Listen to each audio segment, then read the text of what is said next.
A moment of awkward silence passed between the two blondes, broken only by the sound of fine cloth being wound into place. If Berserker had anything more to say, he did precious little to show it. Even as Jan looked on, those crystal blue eyes never wavered from her injury.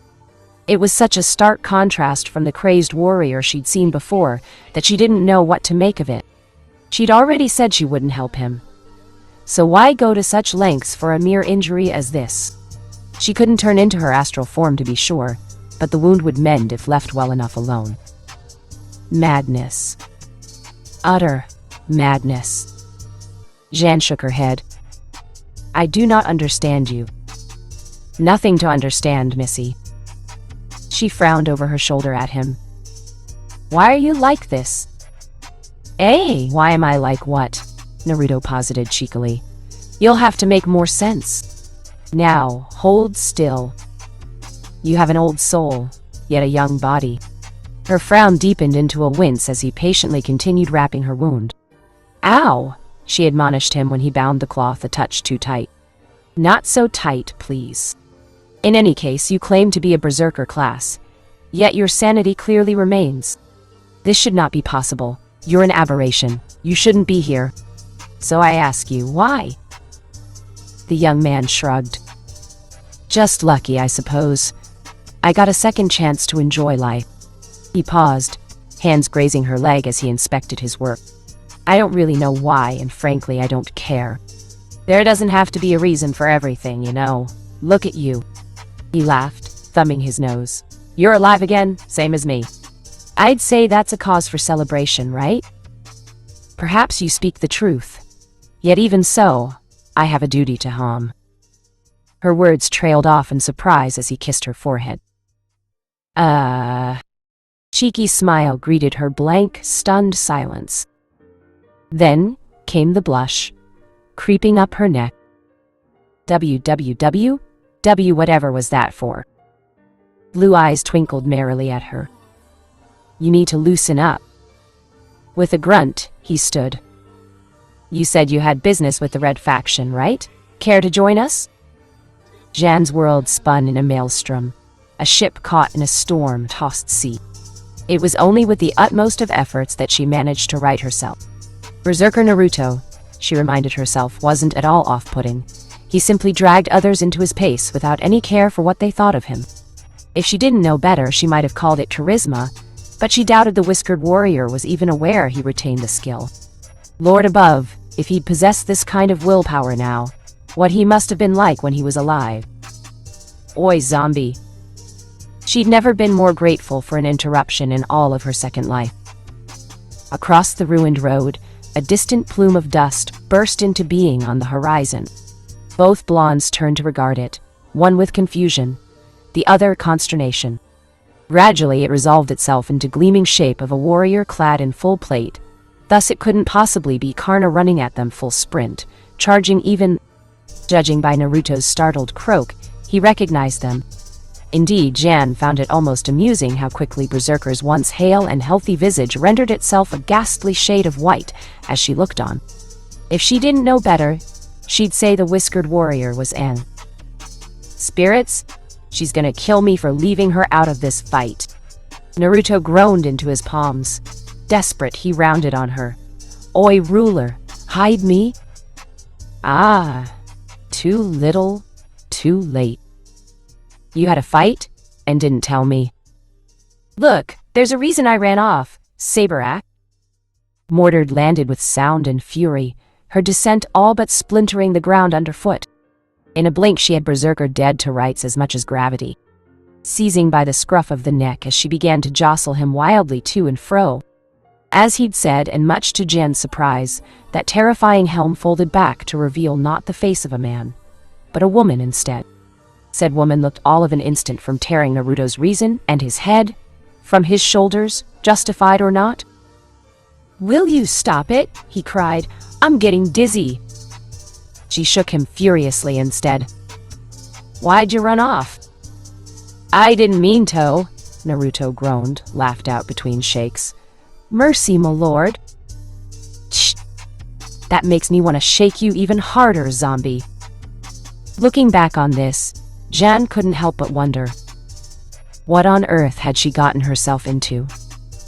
It would prove to be a long morning. Author note. Also, we all have our own problems, our own issues, our own demons. Mine. He has a name. A face. Trust me, you don't want to see him. Is this act meant to frighten me, berserker? Because I assure you it doesn't. It should. Assassin. You'd make a nice little snack for my friend. Have we resorted to threats now? How quaint. Fine. You asked for it. Venomous overture. Semiramis awoke. That was somewhat concerning, given she didn't remember dozing off to begin with. As a high-class servant, sleep was a mere triviality for one such as her. A comfort, perhaps, but unnecessary. Yet she'd still fallen into slumber all the same. Why? Her last coherent memory consisted of preparing her hanging gardens, then nothing. Long lashes fluttered open and shut in a vain attempt to blink the cobwebs away, only to squint against pale light from some unknown source. Her first inkling that something had gone terribly, horribly wrong came in the form of an alarming stiffness in her limbs. Irked by what she viewed as foolishness on her part, she attempted to rise. Only then did she become aware of the gag thrust into her mouth. What madness is this? With a snarl, Assassin bolted upright. Rather, she would have, were it not for the razor wires that bound her limbs. An alarming gap in her memory caused her to ponder when night had turned to day and back again, but it provided little solace. Her mind found itself swaddled in cotton. Instead, she found her world flung askew, strands of ebony wafting across her vision as she hung like a strung-up turkey. Someone or something had gone to great pains to hang her such, to leave her draped from the rafters by her feet, trussed up like a madwoman. Groggy golden eyes flitted wildly about her surroundings, seeking escape, but found only 4 slate walls to greet her. No, not quite, she realized. Tethered by brass tacks to those ugly edifices, a series of thick candles provided a faint form of illumination to view her captivity. What she saw there only served to heighten her confusion. Framed in their flickering light, Assassin grit her teeth. Beyond the candles, those walls were indeed bare as she'd initially surmised, but the room was not. Consisting of little more than a small room, its layout was devoid of most amenities, even an exit bar, a single sleeping roll, and a wooden table. Strewn atop its plain surface in careless disarray, the curious glint of plastic caught her eye. At first she didn't rightly understand what she was looking at. The various foodstuffs sprawled across said table resembled little more than common junk food, instant ramen, bags of chips, and the like. Craning her neck, the blackette hissed softly as the wires bit into her sides, drawing blood beneath her dress.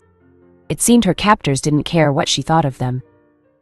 Needless to say, she was not amused. "Please excuse the mess," a rough voice chimed. "Didn't have time to tidy the place up." She was even less enthused by the sudden wind that swarmed the room, setting her wounds stinging. In a heartbeat, the candles found themselves snuffed out and shadow swallowed the world, sending Semiramis plunging into the black. When it finally returned, she found herself face to face with a pair of blazing blue orbs framed by a mangled mop of blonde hair. With a flourish, the owner of that visage tore the gag free from her mouth. Whiskered cheeks dimpled in a small, sly smile. Mere inches from her own, that cheery visage dangled there, awaiting her response. A muscle jumped in her jaw, pulsing wildly as that gesture's grin gazed back at her. As she looked on, a lazy hand rose, feigning a salute. "Yo, did you sleep well, O deadly queen of Assyria?" Indeed, she recognized her captor immediately, though she'd only glimpsed him once from afar. Berserker of red. His tattered crimson cloak seemed to shimmer in the ghastly light as gazed up at her, the otherworldly pulsing and thrumming as though it had a life of its own. There was a wild light to those eyes of his, a strange frenetic energy that set her nerves on edge. Pearly white teeth flashed in the gloom, exposing sharpened canine teeth. It is said that two warriors or killers can recognize one another at a glance if they have nothing to hide. In that instant, Semiramis read the entirety history of his being. That tore it. Berserker! Some fell instinct bid Semiramis to rear back and bash her head against his with all her might. Thus, she did. The result was satisfactory, all things considered. Given her close proximity, she had a prime view of the blonde's startled expression, mere moments before her forehead crunched into his nose, rendering the orifice a fresh gout of blood in the air. An annoyed grunt greeted her ears even as her prison dug a fresh latticework of bloody lines against her pale skin. But in her fit of pique she paid her injuries no mind. Satisfaction spurred a spiteful smile to her lips. Heavens me! That looks painful. I'd expected better from someone known as Berserker. Recoiling in pain, the warrior clutched at his face and hissed softly. Ow ow, what the hell was that for, assassin? I should be asking you the same thing. Low rumble answered her. What's so funny? Everything, I suppose. Rather than whimper and curse her vitriol, the cloaked servant rewarded her with a laugh muffled against his palms. Honestly, I never get tired of this trick. As she looked on, his shoulders shook with silent mirth as he straightened before her, no longer doubling over in pain. I'll grant you this.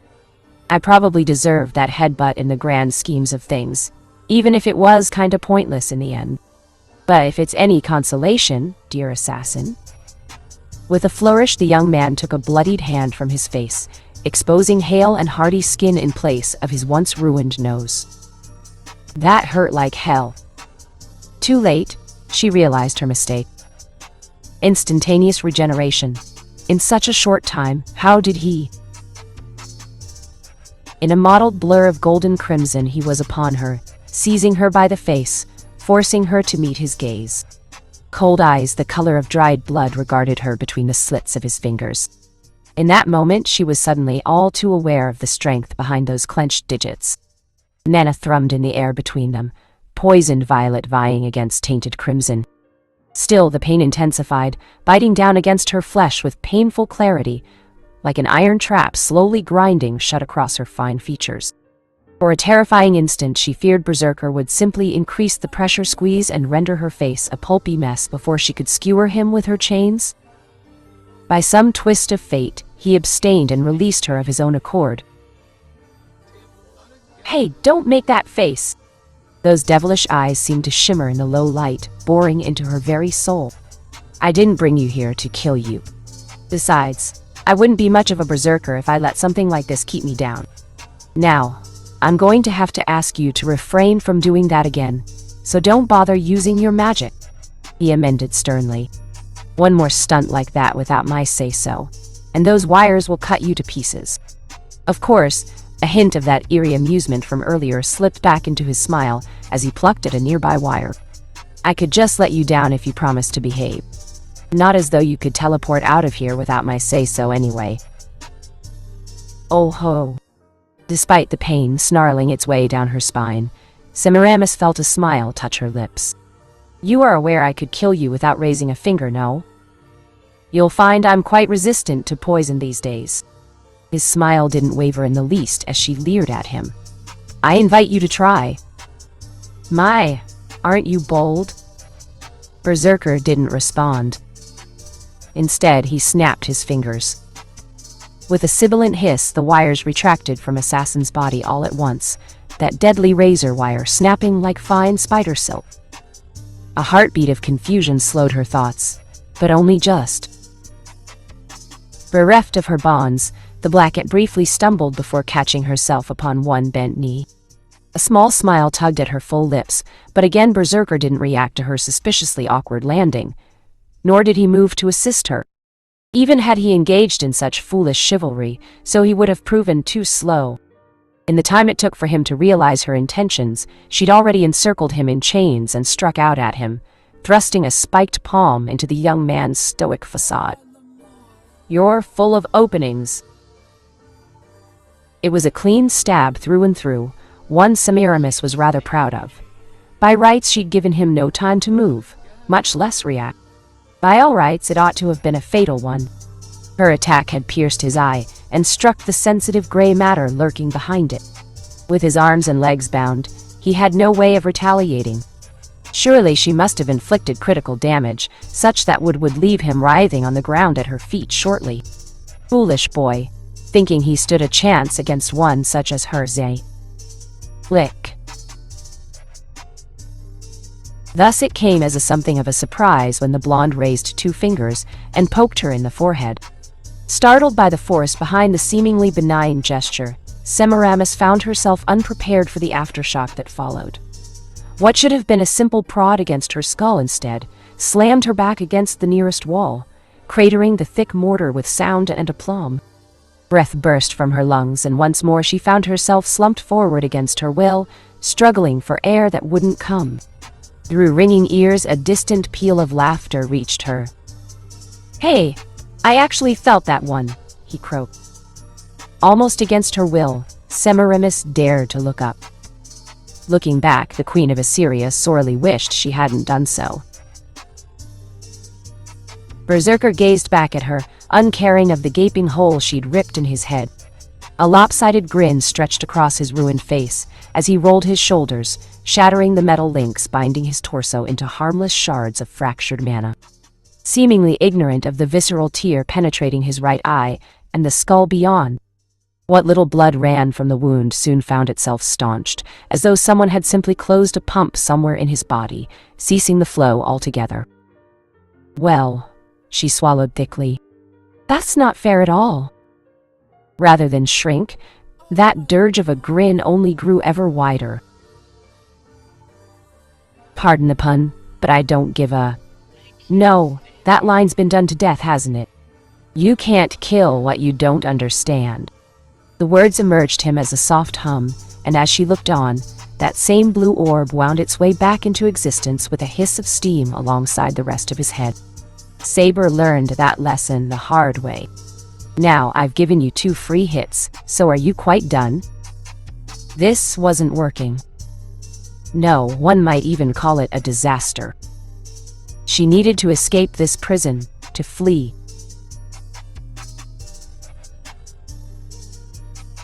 But in order to withdraw safely, she'd require time. Time to contact Shiru. Time to find an opening in this ugly cage her enemy had crafted. Time she simply didn't and wouldn't have if she tried to attack Berserker again. Very well then. If playing his game would avail her of the resources she needed, she'd entertain this fool of a jester. For now. "Just do you want from me?" "See? We can be civil," the young man chirruped happily, flashing a Cheshire grin as he pulled a chair out of the shadows for her. "As for what I want, well, that's simple. My apologies for the accommodations, but I wanted to meet you under a more controlled setting. One that didn't involve your master looking over my shoulder, eyeing my every move." A silent shudder shook his shoulders. "Seriously?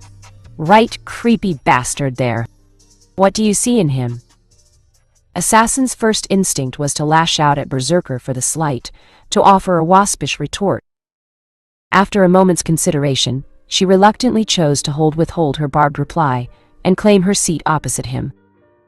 No, anger would not serve her here.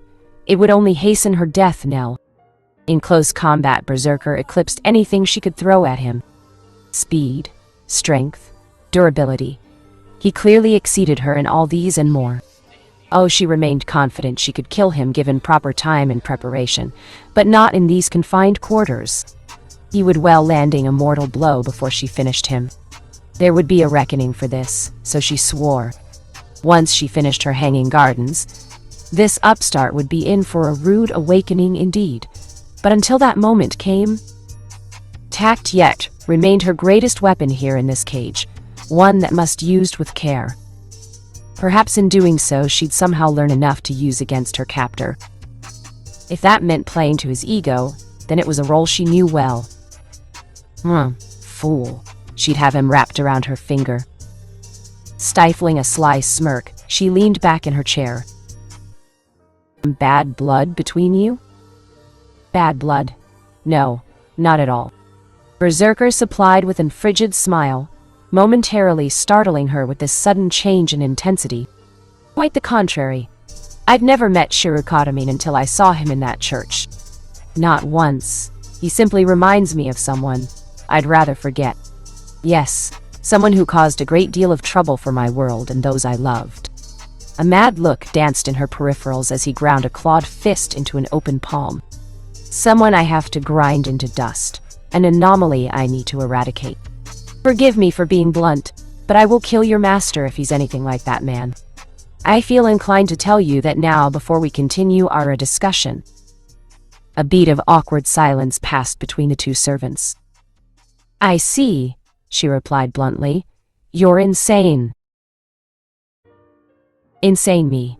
No, I prefer the term enlightened. You learn a few things when you've lived as long as I have.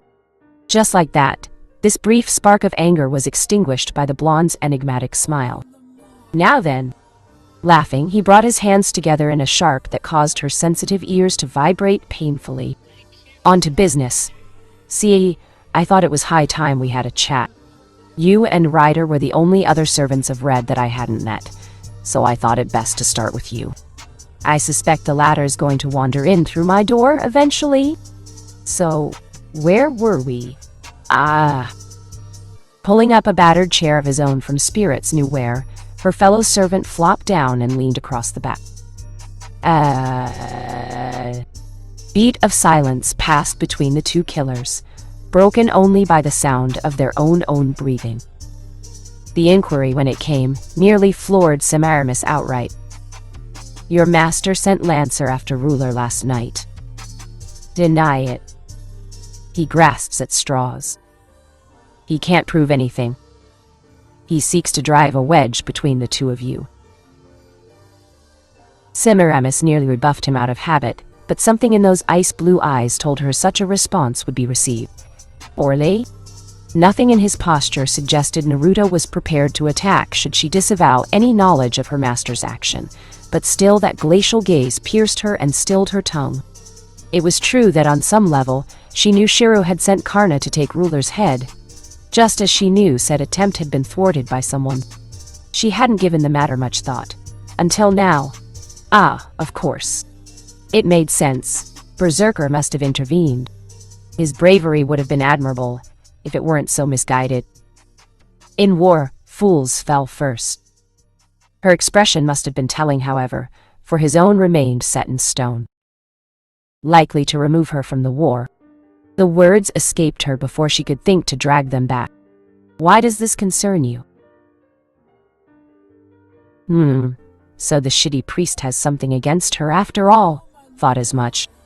Doesn't matter now. Just wanted to confirm it. That shit stops now. With that, the whiskered warrior sighed and palmed his face.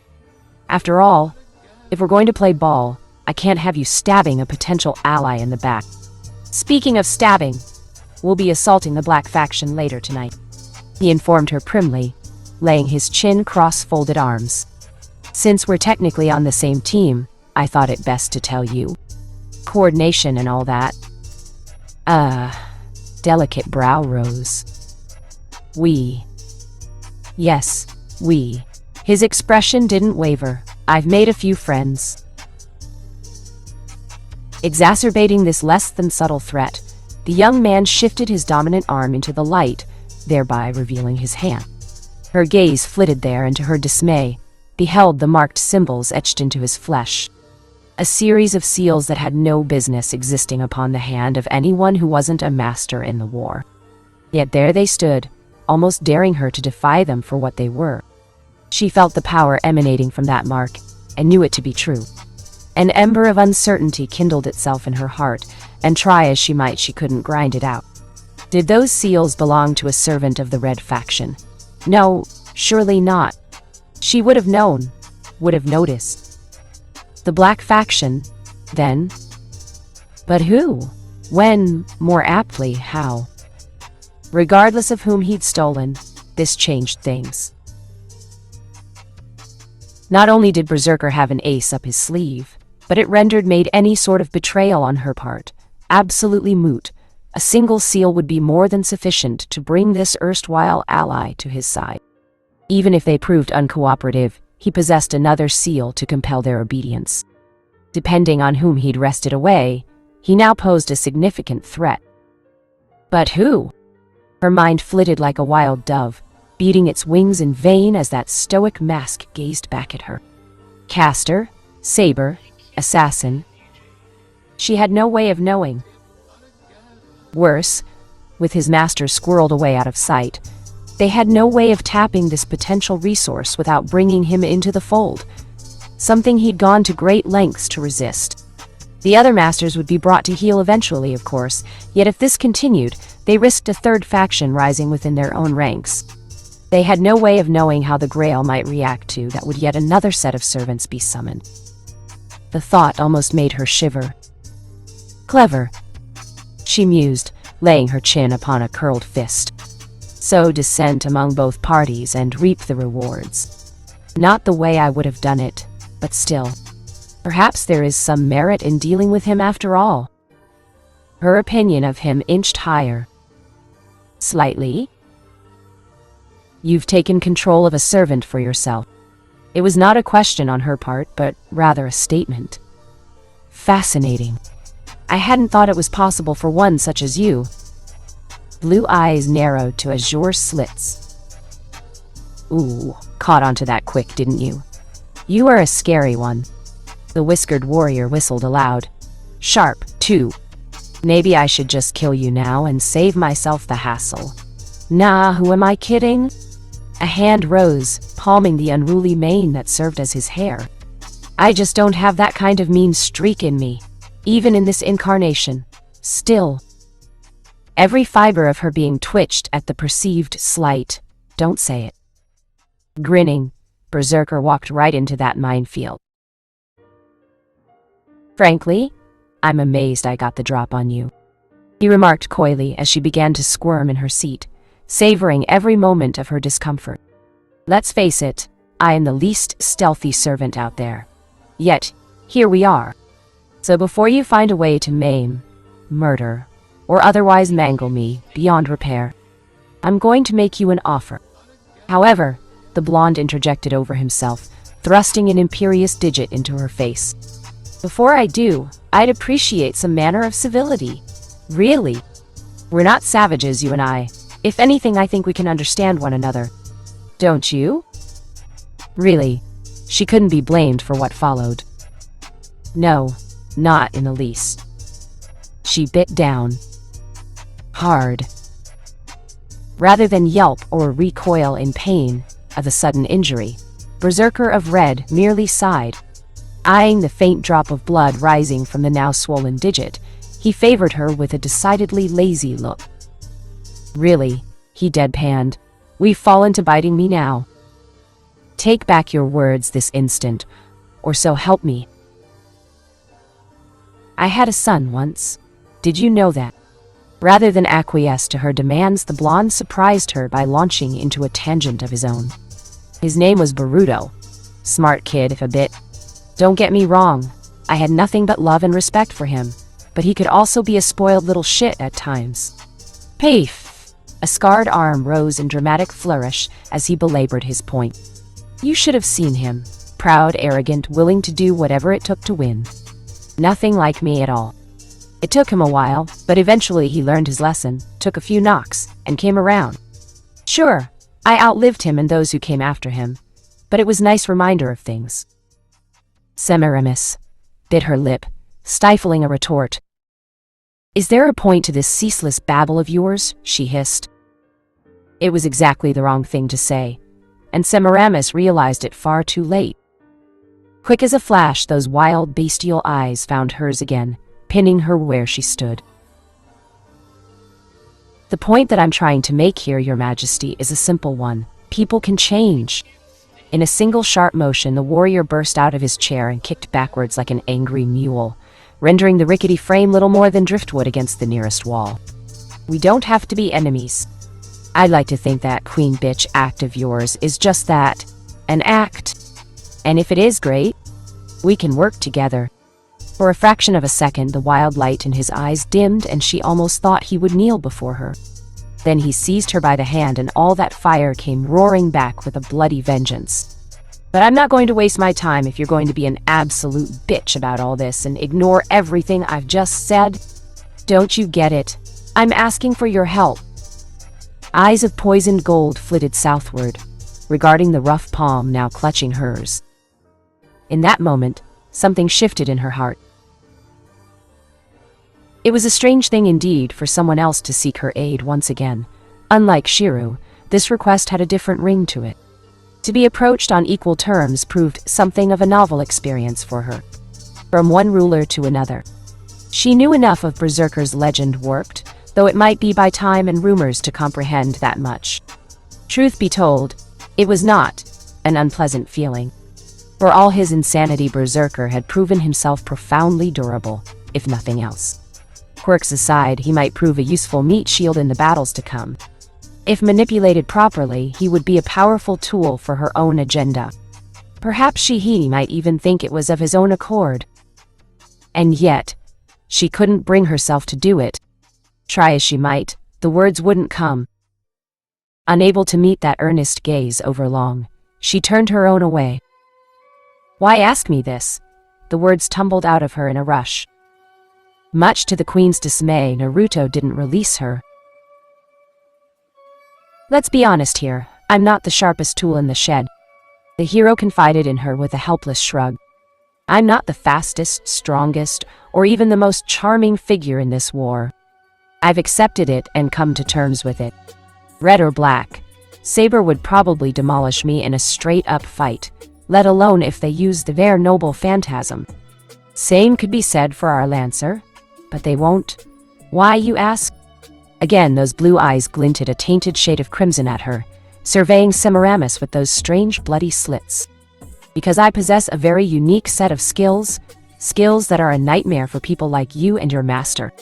Chief among them, turning enemies into allies. It'll be that one that'll see our side through to the end of this war. Our side? Semiramis blinked. Did you seriously just... A harsh bark of laughter greeted her. Sorry, Grail's thrown a lot of data at me. A marked hand rose, idly knocking his skull with a clenched fist. Got a lot of pop culture references rattling around in here. I like to use what I can, that's just it, don't you see? Flinging up his arms toward the bloodied ceiling, he released her hand and belted out a fresh cackle. We're alive, you and I. Our time was long ago, but now we're back and the world has changed while we were gone. It's incredible. There's so much to see, so much to do. Rock and roll, baby. Don't you want to see what's out there? Aren't you even a little curious? No. She dare not admit that.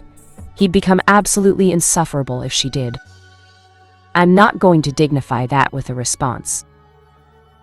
Good, because I won't give you one, came the lilting reply. Now, that noble phantasm of yours is nearly ready, I trust. It's taken quite a bit of time to prepare. When she didn't rise to the bait, the ghost of a smile inched its way across his whiskered visage. I imagine the hanging gardens of Babylon will be quite the sight. Dread coiled its frigid fingers around her throat and strangled all sense. Hard. He knows. How did you learn about... Faint whisper of wind was her only warning. In the next instant, she found his head thrust against hers, that crazed smile mere inches from her own. Semiramis, I know a great many things. Warm breath brushed her face. Bring with it the promise of madness. Something that distorts reality itself isn't going to escape my notice. That, and your appearance narrowed down your identity considerably. Not many servants like you. Not these days. There it was again, that vague sensation of conversing with something else entirely. In that moment, the facade of the fool finally slipped, and she glimpsed the warrior lurking behind that merry mask. The sight of it stilled the waspish retort on her tongue. Who are you really? She whispered. In that moment, something shifted in her heart. Let's answer your question with another question. What do you want from this war? You first. Me? No one special. Just a man with a dream. I fought with gods not once, not twice, but thrice and lived to tell the tale. Make of that what you will. Brushing past her, he sidled up to that same dusty-looking table she'd spied earlier. After a moment's consideration, he plucked a package of dried ramen from its surface and pried a pair of chopsticks from the wrapper before discarding the former. Right, he murmured. I didn't install a microwave or a sink, did I? This is useless then, just my luck. Such misfortune. Knew I should have got some cheese. Nectar of the gods, that. What were we talking about again? Shaking his head, the blonde turned that harrowing gaze back on her. In any case, what little I don't know has been provided in a broad spectrum by the Grail, he continued. Now, just in case you've taken it into your head to play me like a fiddle and cast me aside, I'll give you one last warning. Thunk! With a solid thud, those seemingly benign wooden instruments slammed into the wall opposite Semiramis, opening a thin rent across her left cheek as they hurtled past. A thin line of crimson sluiced down her cheek. Momentarily baffled by the sudden display and more than a touch perturbed that she'd failed to notice it in the first place, the Blackett raised a finely manicured hand to her injured face. The harsh crunch to her rear told her all she needed to know. It was only with an effort of supreme willpower that Assassin finally found it within herself to turn her gaze and follow the impromptu missile's projected path. Sure enough, she found them wedged against the thick concrete. And throughout it all, Berserker hadn't budged so much as a single inch. The smile that followed looked almost beatific by comparison and chilled her to the bone. Do not fuck with me. Still, a glimmer of defiance kindled itself anew in her breast. Her body remained relatively intact despite that display, but her pride. Her pride that had suffered a mortal wound. But beyond that, deeper than she dared admit, lurked another emotion. How dare he? How dare he? Who was he to ask for her help only to turn about and demand her loyalty like some peasant? She was not a fickle wench to be swayed by sentiment. The strong ruled, the weak perished. To think otherwise was anathema. To yield to another something she'd sworn never to do again. Dark miasma coiled around her shoulders. You're not sane. You're mad. Have you no reason? Figure that out yourself, did you? Naruto beamed. What gave me away? Was it the cheese? Enough. He pushed her well past the limits of her patience. That light, lilting laugh threatened to take the fraying leash of her self-control and snap it entirely. No, it wasn't that. He held absolutely no fear for her.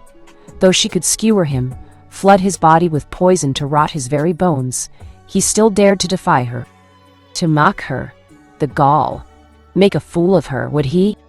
She'd tear him limb from limb, rip out his heart and feed it to her doves. See if he came back from that.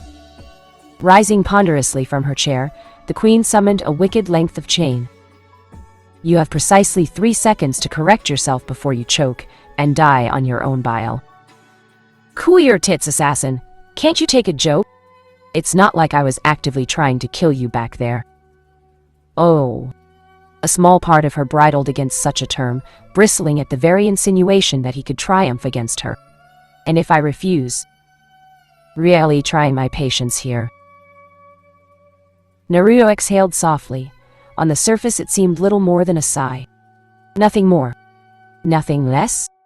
A lesser soul one not assigned to the dual roles of caster and assassin would have failed to notice the sudden surge of prana stemming from his core. They might have missed the abrupt rigidity of his shoulders, the way in which he arched his back just so, turning enough to present a smaller profile while still keeping her within arm's reach. The lack of life in those once vibrant eyes instantly set her on edge. Oi, master. When he finally spoke into the dread silence, it wasn't to her. You there.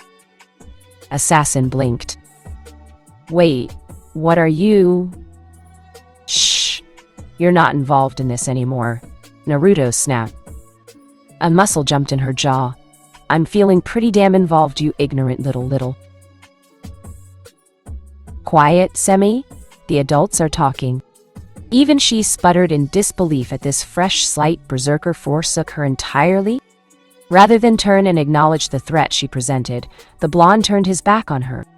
Twin azure orbs drifted shut as he pressed 2 fingers against his forehead.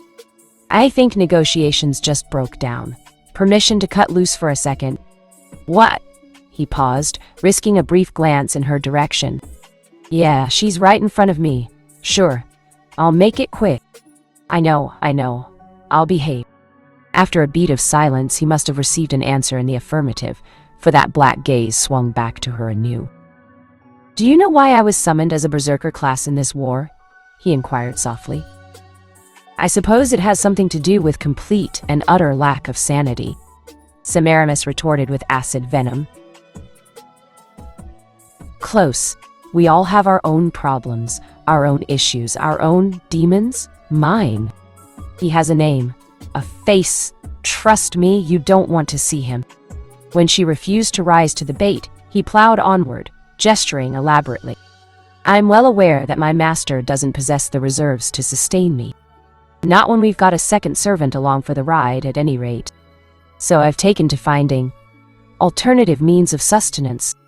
No one seems to miss criminals these days. There's not shortage of them in this country. I'm not proud of it, but needs must, I suppose. See, this is what happens when rumors warp your legend. Guess I know how Lancer of Black feels. Is this act meant to frighten me, Berserker? Because I assure you it doesn't, she sniffed. Rolling his shoulders, the younger warrior shed his coat with a sharp thud.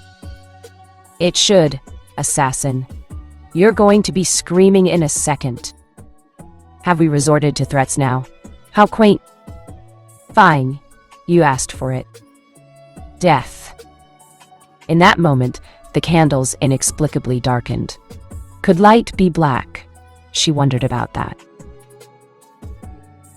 Because in that instant, Uzumaki Naruto, Berserker of Red, ceased to be. His back hunched as he bent double, a low roar tearing itself out of his throat.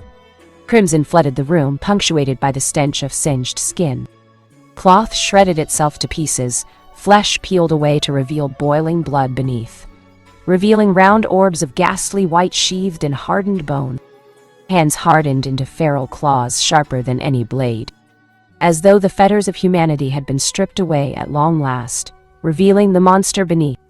Shadows writhed and twisted upon the walls like a thing alive, 6 tails threshing with the wails of the damned rising in her ears. The beast saw her then, and it sneered. Food. No. Too late, Semiramis realized her fate. This madman, this absolute sociopath, meant to eat her. Quick as a flash, the beast gathered itself and pounced upon the startled assassin, obliterating the magic barrier she frantically tried to erect between them with the merest effort.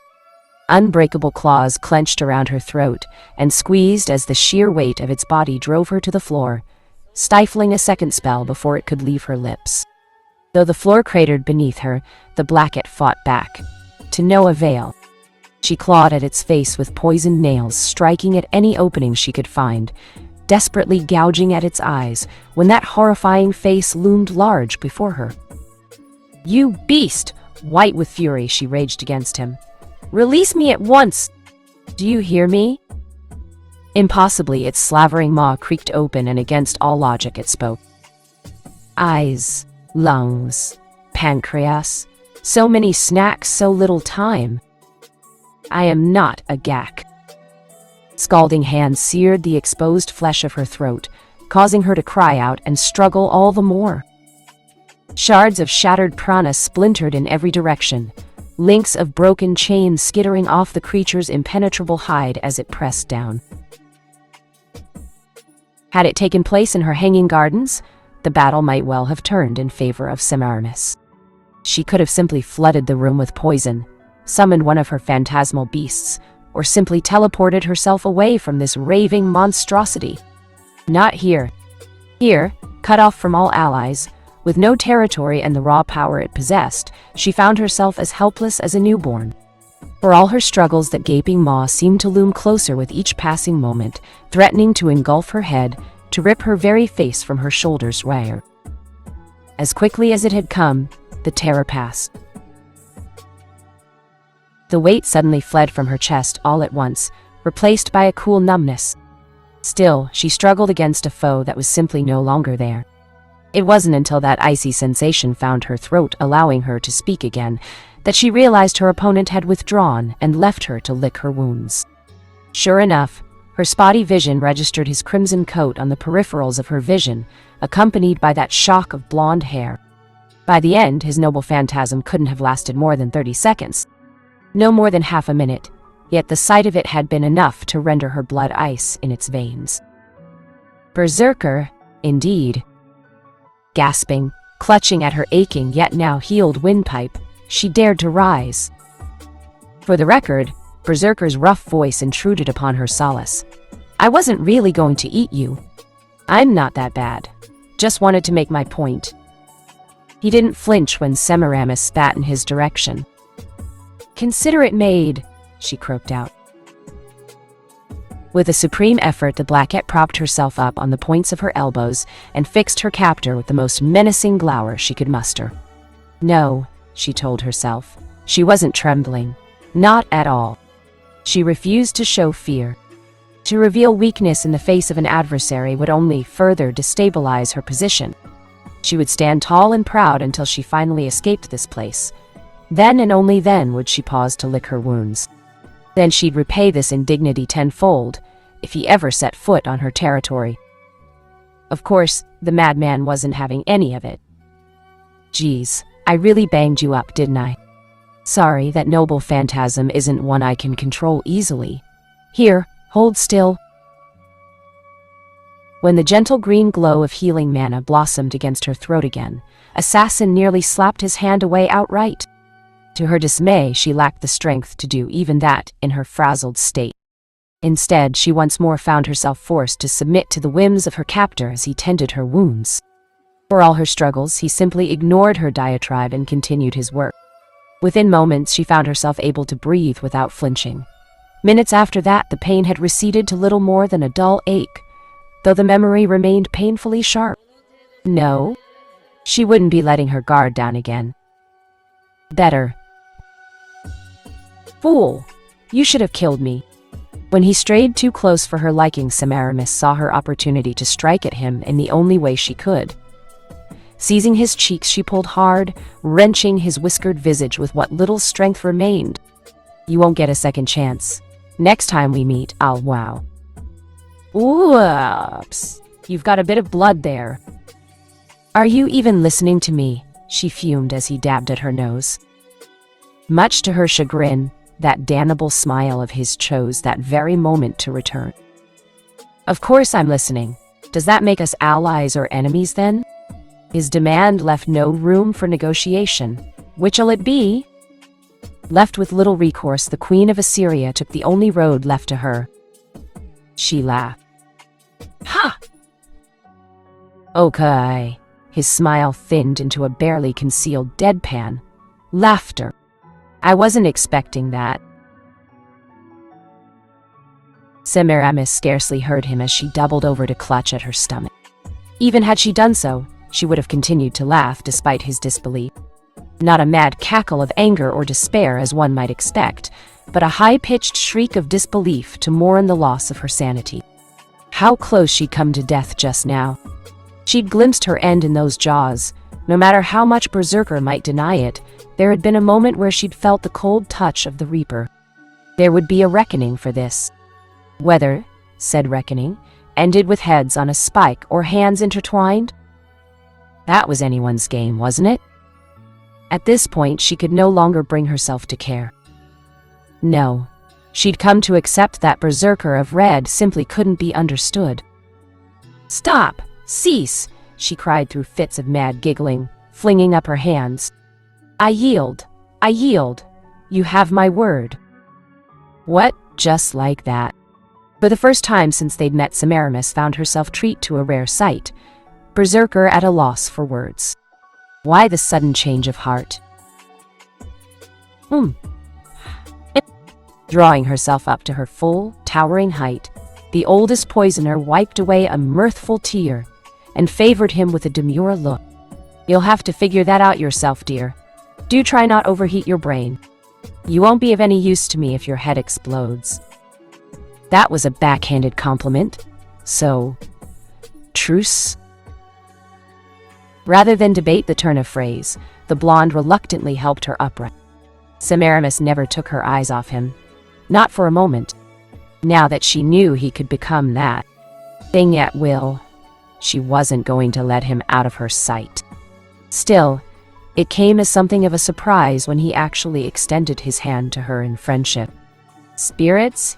He was actually serious about this. It almost made her feel guilty for what she was about to do. Almost. No, she wouldn't be satisfied with just killing him after this. She wanted to break him and make him hers to see that confidence shatter once she was finally able to bring her true power to bear. If he thought he could change her, he was more than welcome to try. She wouldn't let him sway her, and then, at the final moment, she'd show him utter despair. How sweet it would be. But for now, patience before poison. After a moment's hesitation, she seized his hand in hers and shook. Very well, I promise not to kill you. Yet, though I cannot speak for Lancer or Rider. Suppose that's the best I can get. The blonde demurred with a shrug. Looking forward to working with ya? And I you, for however long you're of use to me. What Naruto lacked in the art of warfare, that is to say his complete and utter lack of anything resembling a sound strategy, he more than made up for with sheer charisma. She'd witnessed that firsthand. Adversaries became allies, seemingly overnight. And through it all, that smile shone through, but were one to become his enemy perchance. If they refused his overtures of peace, then they would be eradicated without mercy. His was the mindset of a noble ruler, a man who'd led others to victory and ground his foes underfoot. She understood that, respected it even. Rulers were tyrants, beholden to no one but themselves. That made him dangerous. Just what had led his legend to become so warped. Great. Now I hate to do this, but I'm gonna have to knock you out again. Naruto informed her primly, narrowly startling her out of her reverie. Need to keep the secret base secret and all, you know. Can't have your master tracking me down and making trouble. I'll be in touch. Semiramis paled to the very roots of her hair. No, she hissed, shrinking back from him. Berserker, don't you dare Mimthio. Shh. A finger pressed against her mouth. No tears, only dreams now. Through the haze that enveloped her, Assassin managed one final curse. Then the sweet embrace of slumber drew her into waiting arms. Presently, you did what? Sorry, I was just curious. And I'm curious how far my boot will go up your ass. You'll never take me alive, Saber. Can't kill what you can't catch? Hey, some of us are trying to sleep down here. Put a sock in it. When the hell did you sneak off again, zombie? I told you that bitch was bad news. Will the two of you shut up already? Just get a room and bang for Chris' sakes. On that less than pleasant note, Ruler finally opened her eyes and surrendered to the light of day. Her body responded sluggishly. At first such were the pangs of possessing Letitia's physical form, rather than a true spirit one, and at first, her hands furtively clamped down around her pillow, trying in vain to shut out the argument that had suddenly roared to life with Berserker's early return. Try as she might, the sweet song of slumber eluded her. Truth be told, she hadn't realized he'd slipped out again while she slept. Had she truly been that weary? Or perhaps... Clarent? Do not! You'll bring the damn crypt down on our heads. Times like these, Jean almost wished she could dematerialize like the others. The curious crunch of mortar meeting metal finally forced her to give up on that pipe dream. This crypt in question was a touch cramped, especially when considered it played host to 4 servants and 2 masters. But theirs was a strange alliance, one formed by loose kinship and camaraderie, rather than any real need for cooperation on their part. Heartening, yet concerning all the same. Should Berserker be removed from the scenario, she suspected their little pact would soon fall to ruin. The man certainly had an air about him, if not a way for words. A presence that drew one in, almost like a incoming. Hunkered down against her bedroll, she nearly missed the abrupt implosion of a nearby wall, punctuated by the scarlet-clad form of Berserker tumbling through it onto his back. Dappled with dust and debris, he uttered a soft groan, but the moment he laid eyes upon her, said moan morphed into a brimful laugh. Once more she had the strangest impression of a dog just waiting to be petted. "Oh, there you are, ruler." Much to her chagrin, the whiskered warrior snapped off a faux salute from where he lay. "Sleep well? How's your leg?" His words brought a fresh surge of heat to her cheeks for all the wrong reasons. Of course her eyes chose that moment to betray her, those aqua orbs idly drifting towards his lips. The same lips that had laid a kiss on her forehead only hours before. "Gah! Stop!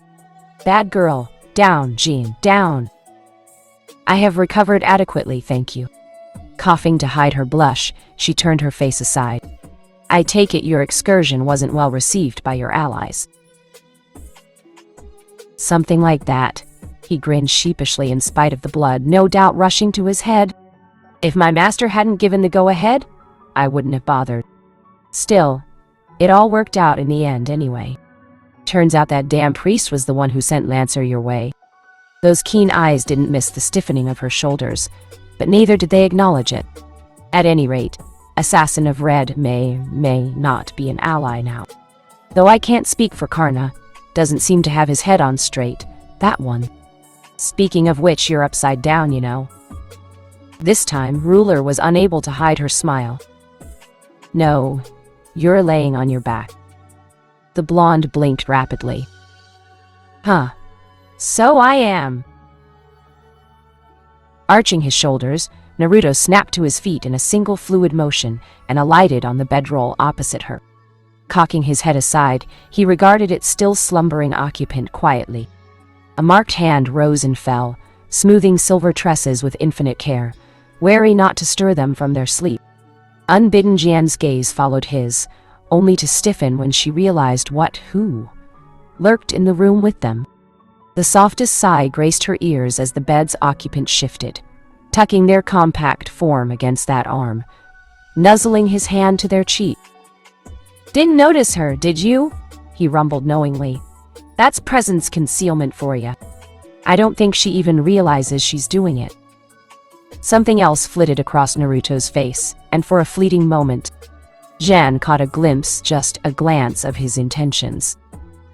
She felt like an intruder witnessing an intimate moment between parent and child. Naked. Vulnerable. Yes, there was still the matter of that child. She hadn't even noticed her. No, not a child. Assassin. An amalgamation of countless souls fused together in one physical body. Jack the Ripper wasn't at all who or what she'd expected when she arrived. Even now, some small part of her refused to accept it. Tiny and petite with scarcely any clothes to speak of, the Assassin of Black seemed more a little less than a hardened killer, a lost lamb in the war to come. Wherever Berserker went, she would follow after him like a lost puppy. When he left, she would collapse into herself, as if she couldn't bear to exist without him. Now, with her face softened in sleep, one could almost mistake her for a normal girl. Not Jan. She'd glimpsed her true face and the truth that came with it. This girl was both night and day. Killer, yet innocent. Should not those souls be released to the Lord's embrace? Was it not her duty? Did they not deserve peace? Was the entity known as Jack a false existence or a true one? She suspected any attempt to save the tormented spirits residing within young Jack would be met with open hostility by the rest of the Red faction. There would always be some contention on that. Moreover, Atalanta, that is to say, Archer of Red, seemed keen on the little wisp of a girl. Protective, even. Nothing so overt as trailing Jack outright mind, but just enough to make that presence felt despite her absence. No doubt she was somewhere nearby, ready to intervene at a moment's notice. There would be more than tension there if she made any moves toward Jack. Of that much Jean remained certain. No, she wouldn't lower her guard. Appearances could be deceiving, and this was war after all. One could never tell when or where the tides would turn, whether allies would become enemy, or adversaries turn to allies. Even a little girl. Still, Jan could not hold her tongue forever.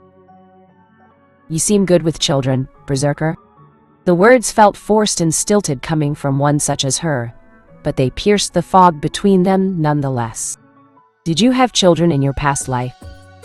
Soft laughter like velvet brushed across her ears. "More than I could count." For his part, Naruto offered a non-committal hum as the young assassin nuzzled against his arm. "Remind me to tell you about Boruto and Himaware sometime. At first I really sucked at being a parent. By now I'm an old hand at this sort of thing. You know what they say. Once a father, always a father." On that much they agreed. "I have questions," she managed, concerning last night. "About me or the battle?" he riposted. "Both, I suppose." "Fair enough." The blonde's head bobbed in agreement, though his eyes never left Assassin's slumbering face. "Not too loudly now." At this he finally relented and took his hand from her head before rising slowly from the bed. "Wouldn't want to wake her now, would we?" Oh, to hell with it. She couldn't bring herself to harm that face. "No, we wouldn't." With great care, he claimed the empty space beside her and clasped his hands.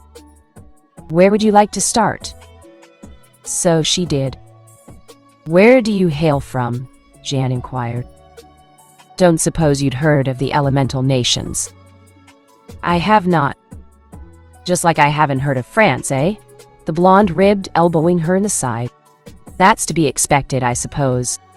After all, it's not every day you get to converse with a saint. Never thought I'd be shooting the breeze with the Maiden of Orleans herself. I'm honored." "Way." She most certainly did not utter that undignified squeak just now. No, not at all. "How did you, know who you were?" Naruto countered happily, poking her forehead with his free hand. "It's not hard to guess. Few qualify for the ruler class to begin. You'd have to be a saint, which, surprise, surprise, you are. The flag was a dead giveaway to begin with. You're a dead ringer for her. Seriously, if you're not Jeanne d'Arc, I'll eat my boot here and now." Oui, mademoiselle." That was a horrible accent. Jeanne palmed her face and groaned as the bed rocked beneath them. "I take back everything I said. You're horrible." "I regret nothing." Whiskered cheeks dimpled in a small smile. "Anything else you want to ask?" There it was again, that simple, frank boldness that confounded her so. Did it have something to do with his madness? Enhancement? "You're awfully forthcoming for a heroic spirit." A clawed finger rose, idly tracing lazy circles on the sheets. "Suppose I am. Wonder why that is. Maybe being summoned as a berserker lowered my inhibitions this time around. Or perhaps that just came with living a long life. Guess I've always been chaotic good." In spite of her best efforts, Jan almost found herself returning his smile once more. There was a strange, unorthodox charm to Berserker of Red. It was part of the reason she'd accompanied him here despite her initial protests back at the road. For all his strength and sanity or lack thereof, he genuinely wasn't interested in doing battle with her. Nor did he seem keen on fighting at all, really. His objective remained a mystery to her, one that seemed to grow more appealing the longer she spent in his presence. So, why? Why couldn't she bring herself to focus around him? She certainly would not fight the Black faction for this man, for her role must remain neutral in this war. It was her duty to observe and ensure events were conducted fairly. She had no side. But something was wrong with this war. Though she knew not what, she felt it on an instinctual level. Servants stealing servants, banding together, attacking her out of the blue. Even the baffling lack of masters whose presence remained far too faint. On a fundamental level, some key part of this war had gone amiss. If it meant she could meet the mysterious officiator behind the Red faction, the very one who'd tried to silence her for reasons she didn't understand. For that at least, she could be patient. Someone, however, could not. Berserker. Shh! Naruto clicked his tongue. That didn't take long. Looks like Sisegu sold me out. Whatever do you mean by? Before the Maiden of Orleans could pose that question, a familiar armored figure stormed through the breach. Naruto had made and locked an arm around his neck from behind. To his credit, the whiskered warrior did little more than squawk in surprise when the owner of said limb clamped down on him. With a series of harsh clanks, the knight's helmet disassembled itself and crumpled to their shoulders, revealing the livid visage lurking within. Wild turquoise eyes bored down into his with frightful intensity. Her lips parted in a half-snarl as she leaned over her prey. "So this is where you were hiding, damn sneaky bastard," Mordred growled, hauling him closer. "What do you have to say for yourself?"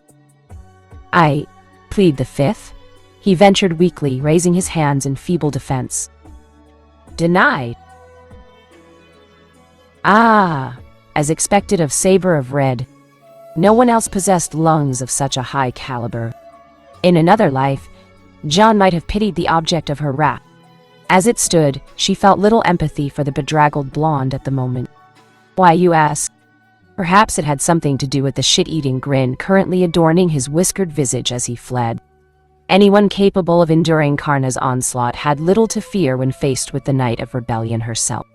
Whatever he had done to offend her, well, he'd long since made his bed, now he would just have to sleep in it.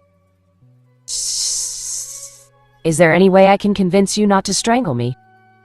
What followed did not quite meet Ruler's expectations. "Food." Both blondes blinked. "Wanna run that by me again?" Naruto croaked. "You are taking me out for food," the proud warrior repeated, emphatically jabbing a finger against his collarbone with each word. "Clothes, too. I'm sick of waltzing around in my armor, and that damn necromancer won't get out of bed. So you're it." Her declaration finally reactivated Naruto, causing him to bat her prying hands aside. "Ha!" Growling, the whiskered warrior straightened up, fixing her with a disbelieving look. "What the hell, Saber? You can do that shit yourself. Why do you need me?" "I need to draw up plans for the attack with Archer. Just go grab some takeout or something." For a terrifying moment, she almost thought the two would come to blows. Once more, her expectations found themselves violently usurped. Mordred's lower lip trembled. Just so. And then, quite suddenly, "It's boring alone." Ha! To her complete and utter disbelief, Saber actually released Berserker and flung herself to the floor in a heap of flailing limbs. At first, Ruler feared an attack, but none came. No sooner had she landed than she began to thrash about the room as an unruly child might, rolling to and fro like a broken top. Jean had never seen a knight throw a tantrum before. Indeed, Mordred showed no signs of stopping. This was the legendary Knight of Rebellion, the great betrayer who had torn the Round Table apart from the inside and aspired to steal that great throne. Under any other circumstance, it would have been downright comical. First time for everything, she supposed. Evidently, Naruto felt the same, because he flung up his hands and gave a great shout of his own. Fine, whatever you say, Your Majesty, I'll take you out. Just stop." Mordred stiffened.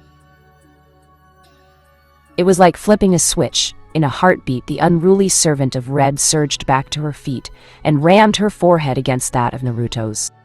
Any hint of that recalcitrant girl she'd been mere moments before vanished, replaced by a strange burning curiosity. She didn't attack, didn't speak, didn't move. Jeanne wasn't even sure she was breathing beneath all that armor. She'd gone deathly still, quiet as the grave, with no hint as to what had brought on this sudden change in behavior. Was that a blush adorning her cheeks? No, surely she must be imagining it. Pressing herself yet closer to Berserker, the warrior murmured softly, "Oi, zombie, what was that bit you shouted at me there?" "Just stop." Naruto tilted his head, baffled. "No, idiot. Before that," she snapped. Your Majesty? A blink?" "Say it again." "Seriously?"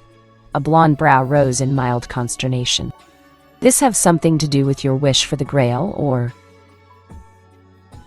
With that, whatever strange spell had fallen over the night of rebellion ended as abruptly as it had begun. All at once her tan visage blazed an alarming shade of crimson. Sense reasserted itself, to the dirge of the night's own tattered emotions. Her mouth worked wordlessly as shame and embarrassment waged a war for her body alongside pride. Eventually, the latter won out. Crying out, Mordred reared back and smashed her forehead against his in a devastating headbutt, sending her fellow blonde reeling back half a step.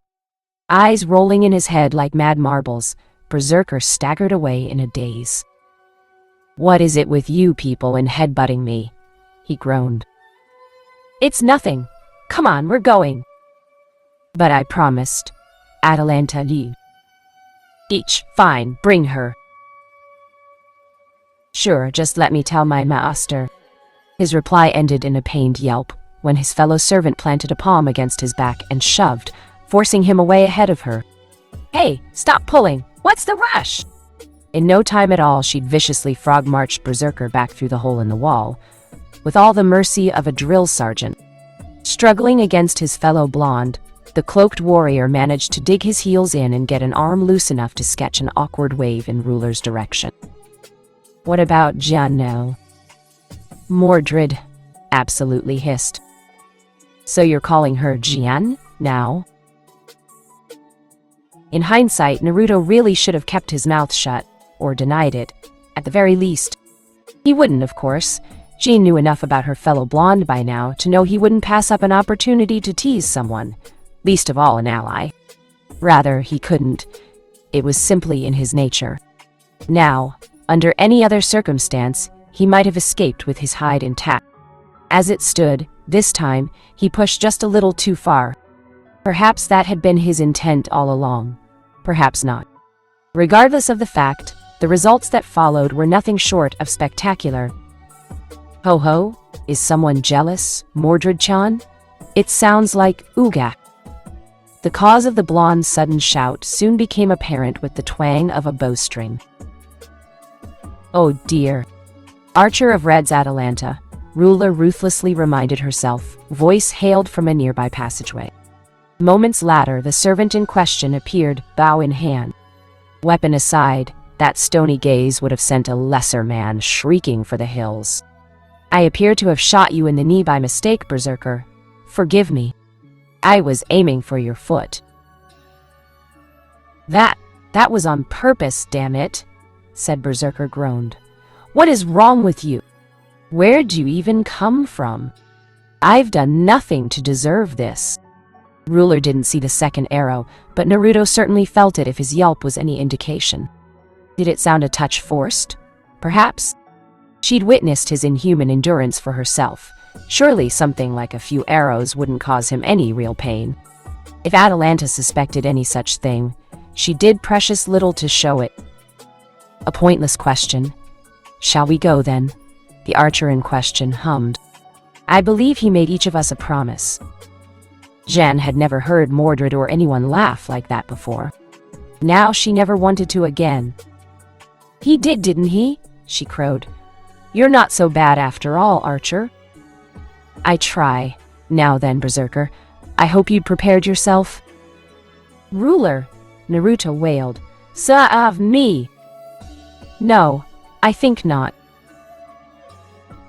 Jeanne was almost tempted to argue that point and come to his defense. but with Archer's arrival, she simply didn't have it in her to belabor this madness any longer. Remarkably, Assassin had slept through the blonde's tirade somehow, her sleep unscathed despite the chaos that both Saber and Berserker had brought with them. Jeanne almost envied her that. Would that she could sleep like the dead. Suddenly, the idea of going back to bed seemed infinitely more appealing than suffering through the rest of this morning. Insanity, assassin or no. She'd thought herself prepared for the chaos of this war. Clearly, she'd been wrong.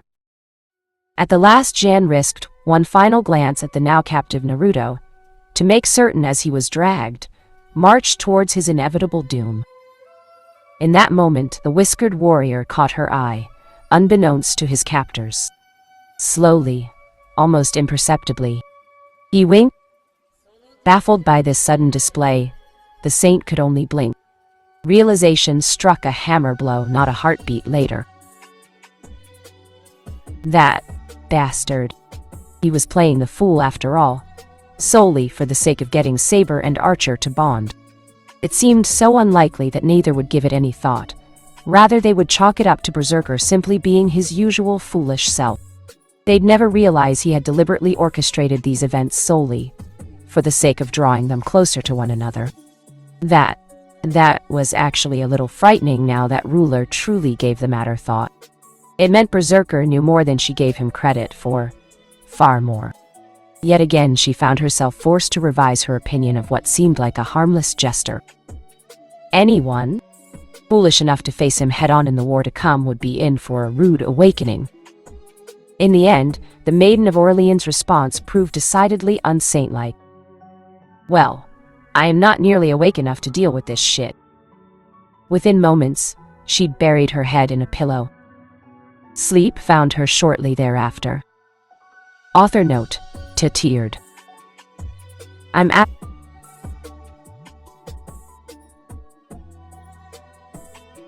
Author note, RIPP. Ha! Told you it would happen. 'Twas never a matter of if, only when. The dogs of war. Berserker's trying to kill me. Shiro Tokusada Amakusa had experienced many emotions in his heyday. Love, joy, sorrow, and oh yes, hatred. Surprise was rarely one of them. A note of incredulity mingled with the fading afternoon sunlight, filtered through windows of stained glass to cast an ominous shadow upon his face. The dawn had come and gone. Night would soon be upon them, with all the chaos that it brought. Yet those mocking words continued to echo through the church, folding endlessly in on themselves like a pair of paper dolls, until naught remained but silence. Already their owner felt the telltale signs of migraine beginning to bloom in the back of his head, manifesting as a dull, throbbing sensation amidst his temples. That one again. His lips pursed into a rare frown. Perhaps I should have killed him when I had the chance. Did I stutter? Assassin's voice cracked like a whip, reminding him of his audience. Right. He didn't have the liberty of dwelling on his own shortcomings. Gods above, where had Shakespeare wandered off to this time? He sorely hoped the fool wasn't wandering about Trifas. At length, Shiro exhaled and rose from his kneeling position below the altar, stifling an impulse to sigh for what felt like the umpteenth time this hour. It felt as though he'd been doing an awful lot of sighing from the moment he'd laid eyes on that one. Under any other circumstances, he would have greeted his servant with a smile. Improper though those feelings might be, he felt he should foster them. His wish hinged on her cooperation after all, now more than ever considering she'd nearly lost her life to that impudent, arrogant upstart of a berserker. For a moment, just a moment, his pleasant facade slipped. That's quite the face you're making, master. As ever, Assassin's expression didn't waver, no. Wait, he lied. There was an ember of annoyance replacing the usual glowering tenderness she wore when addressing him. A fire that threatened to grow into a roaring blaze at the slightest provocation. Oh dear. Had Berserker gotten to her as well, planted doubts in her might? This wouldn't do. He might have to address that. He couldn't afford to have Semiramis doubt him now. Her hanging gardens of Babylon were a critical part of the plan. Without them, retrieving the Greater Grail would prove difficult indeed. Composing his face into a pleasant mask, the irritated priest sketched a humble bow. "My apologies, Semiramis. I suppose the stress has been getting to me." Sure enough, Assassin's uncertainty dissolved into a satisfied smirk. "So long as you understand." Oh, Shiru understood. He simply hadn't expected a servant to actually be out for his blood, much less one capable of kidnapping Semiramis. Yes, having cast aside such sentiment long ago, he could view the situation rationally. Where another might have felt fear, anger, or even doubt, he merely experienced mild curiosity. Just how was he outmaneuvering him in this war?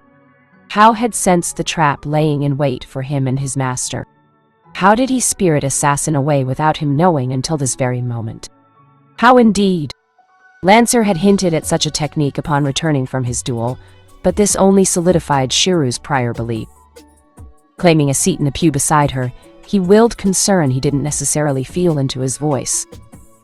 "He didn't hurt you, did he?"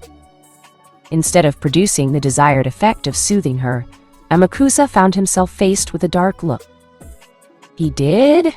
His servant relented, biting her a fingernail in exasperation. "Then he healed me.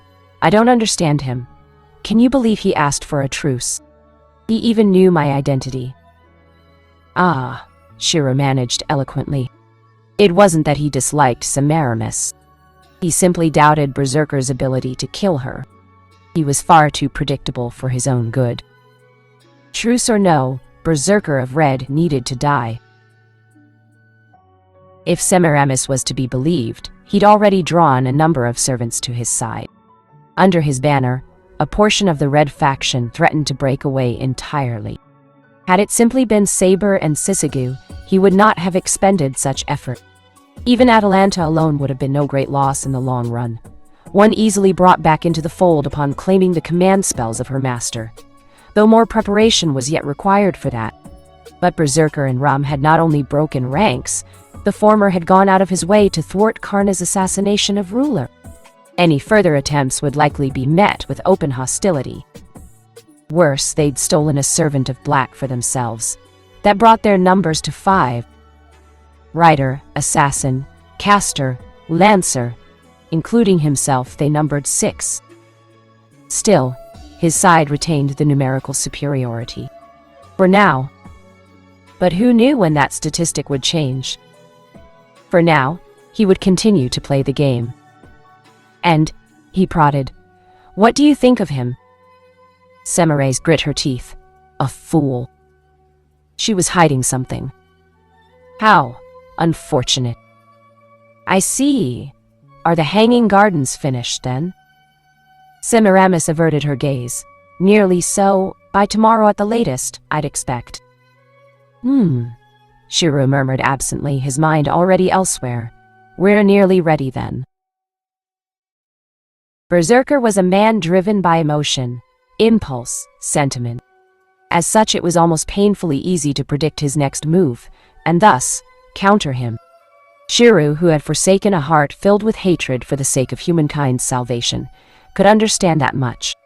After all, he too had once been consumed by emotion, driven by it, dominated by it. Feelings could be treacherous, precisely why he'd resolved to discard them in the first place. After all, humanity's future was at stake. If everyone could simply abandon their selfishness and saved others, could not such a world be created? A realm where everyone was saved and happy. Some might call such a wish naive, flawed even, but he cared not for their thoughts. This was his wish for the Grail. He would not be denied. Not this time. For the sake of that dream, he would not hesitate. No, he could not.